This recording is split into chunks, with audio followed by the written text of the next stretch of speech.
Estamos presentando Ciudad al Día, el magazine de la mañana. Ciudad al Día. En Ciudad al Día, damos la bienvenida a nuestro invitado.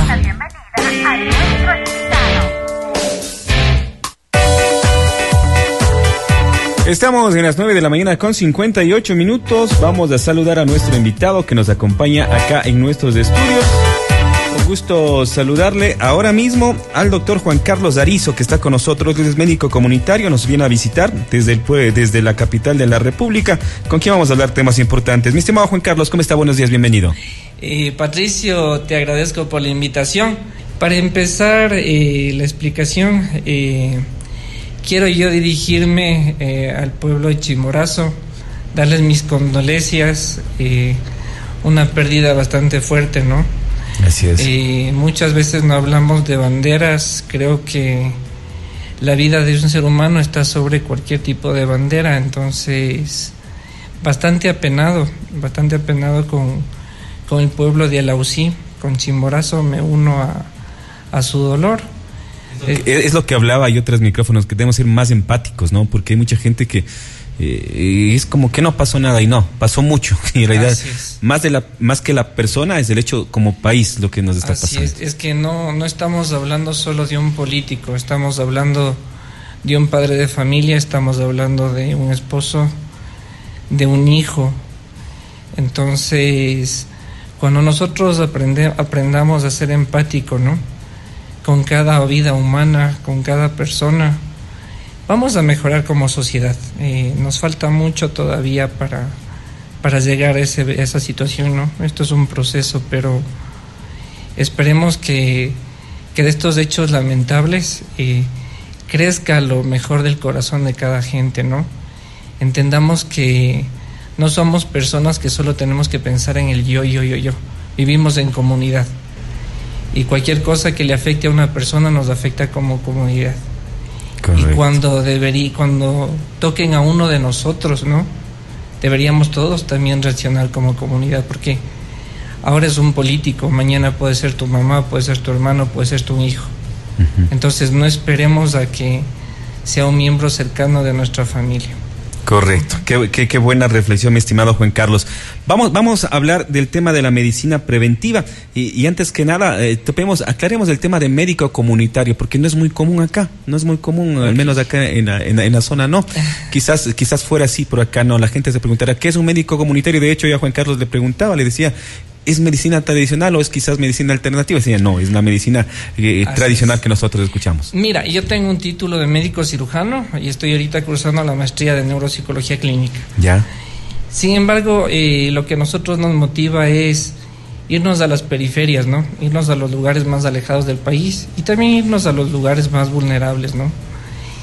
Y nosotros vemos que son personas que no tienen las mismas oportunidades a medicina, ¿no?, como a veces en las ciudades grandes. Vemos que en estos lugares tan alejados, las personas muchas veces fallecen por enfermedades que tranquilamente pueden prevenirse, o con enfermedades que realmente no necesitan una inversión tan grande, tan fuerte. Exactamente. Entonces, cuando nosotros por vocación, que es lo que a nosotros nos mueve, nos maneja, vemos que en estos lugares realmente hay un descuido por muchas causas, ¿no?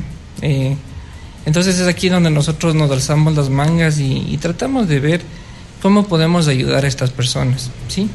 Tuve yo el placer y el gusto de haber estado en Alausí cuando se dio el deslave. Este deslave tan triste, ¿no? Entonces pudimos ver el dolor de la gente, pudimos ver gente que había perdido familiares, personas que se acercaban a nuestras brigadas médicas a buscar solución para sus problemas. Pudimos ver el dolor que no está muy lejos de aquí. Entonces, este es un pequeño ejemplo de todo lo que nosotros podemos hacer, ¿no? Lo que humanamente hasta ahora hemos podido hacer. Somos un equipo de 3 médicos, 3 enfermeras. Muchas veces cuando nosotros vamos a las localidades se suma más gente para querer ayudarnos, ¿no? Sin embargo, siempre faltan manos, siempre faltan también recursos, pero también hay personas que nos han colaborado con medicación y con diferentes con diferente ayuda, ¿no?, para poder seguir llevando estas causas. Perfecto. Ahora hablemos del tema de la prevención. Como tú nos decías, muchas veces es importante prevenir, pero ¿cómo llegamos a hacer conciencia a la colectividad en el tema de prevención de enfermedades? Sí, mira, siempre cuando nosotros nos dirigimos, y más que todo a gente adulta, es difícil porque ellos piensan que a todos les puede pasar menos a ellos. Entonces nosotros nos vamos a las cifras alarmantes del país, ¿sí? Vemos que hablando solo del Ecuador, mueren al día 19 personas a causa del tabaquismo, ¿sí? Un vicio realmente que es totalmente prevenible. Al igual que hay enfermedades, por ejemplo, como la diabetes, 1 de cada 10 ecuatorianos actualmente, según la OPS, tiene diabetes. El 20% de la población ecuatoriana mayor de 19 años también padece de hipertensión. Entonces, son enfermedades que, aunque son multifactoriales, sí se disminuyen factores de riesgo o se diagnostican de una manera temprana. Esas personas pueden tener un estilo de vida y una vida completamente normal, ¿no? Hablemos, por ejemplo, de la diabetes, que tú me decías, una enfermedad muy común, como se escucha. ¿Cómo podría yo prevenir? Y ahí actúa ese tema de la prevención. ¿Qué tengo que hacer para no caer ahí quizás en esa enfermedad? Sí, mira, muchas veces pensamos que la obesidad está de moda, ¿no? Que la obesidad es una elección.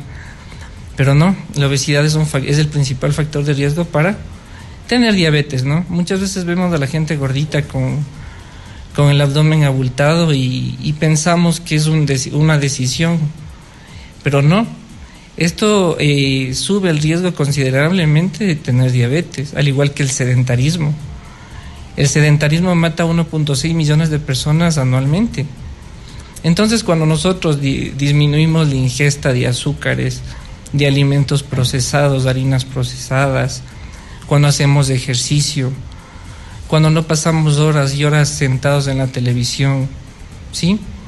Entonces nosotros disminuimos de estos factores de riesgo que a la larga nos van a generar posiblemente una diabetes. Entonces, ¿qué tenemos que nosotros hacer? Tenemos que ser conscientes que nuestros factores de riesgo, nuestros malos estilos de vida nos están conduciendo directamente a una enfermedad que, como ustedes están viendo, es una de las principales causas de muerte a nivel de nuestro país. Claro. ¿Sí? Y preocupa también porque ya no son solamente personas adultas. Yo he escuchado casos de niños que tienen ya diabetes. Sí, mira, en el caso de los niños, lo más común es la diabetes tipo 1, ¿no? Que tiene otra etiología completamente diferente a la diabetes tipo 2. Pero como tú dices, por ejemplo, antes nosotros veíamos pacientes de 45 que debutaban y empezaban con diabetes a los 45 años, por ejemplo. Ahora es tan común ver chicos obesos desde los 25 años, que son adultos jóvenes, que realmente antes no se veía. Pero ahora realmente las enfermedades se están recrudeciendo ya en la gente joven, ¿sí? Como le dije, por su estilo de vida. Entonces, a todas las personas que nos están escuchando, por favor, caminemos. Hay mucha gente que hasta para comprar el pan se va en el carro, ¿sí?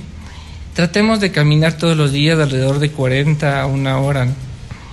Tratemos de hacer actividades, ¿no es cierto?, de actividades de dispersión, salir al parque, salir con la familia, ¿sí? El hecho de quedarnos en casa viendo televisión, quedarnos en la computadora, es un mal que vamos a terminar pagando, lamentablemente, con la salud.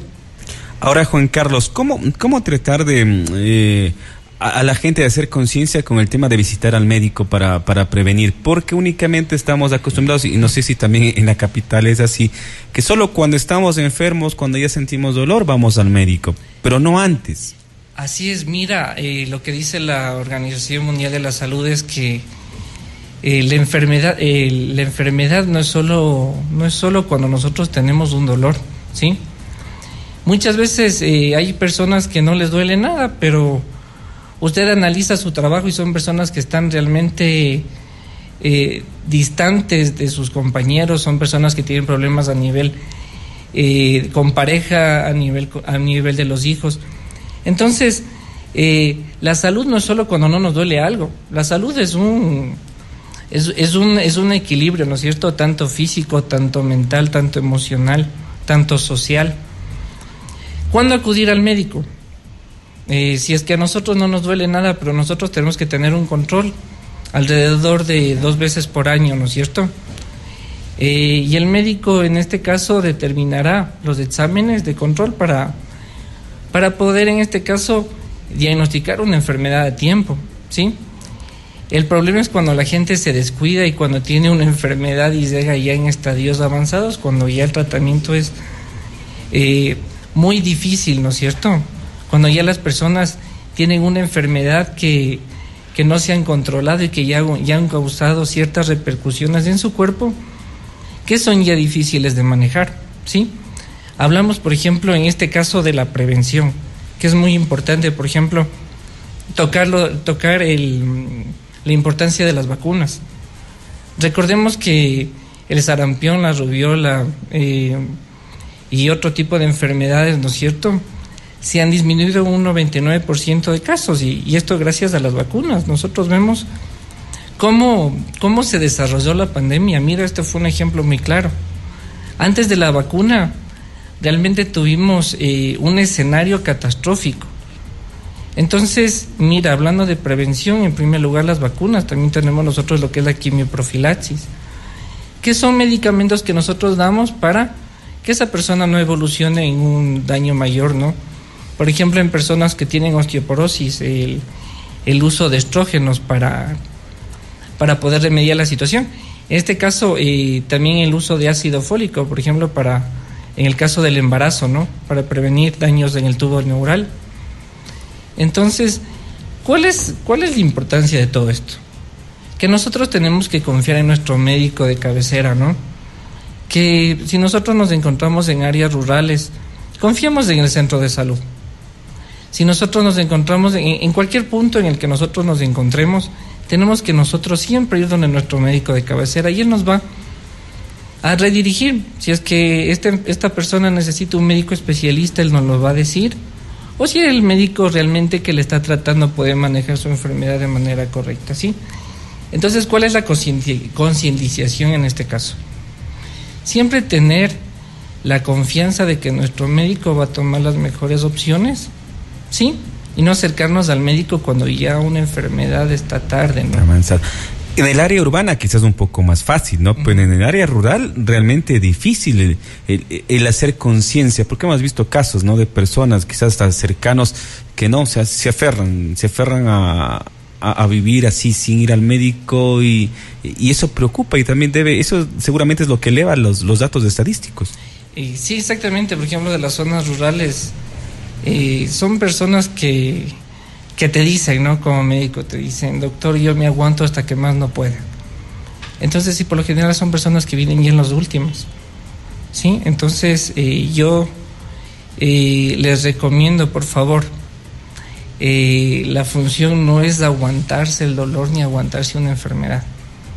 Usted puede tener tranquilamente una enfermedad manejable y está sufriendo porque quiere, ¿sí? Entonces, en los lugares alejados, confíen en su médico rural, confíen en su médico de salud, ¿sí?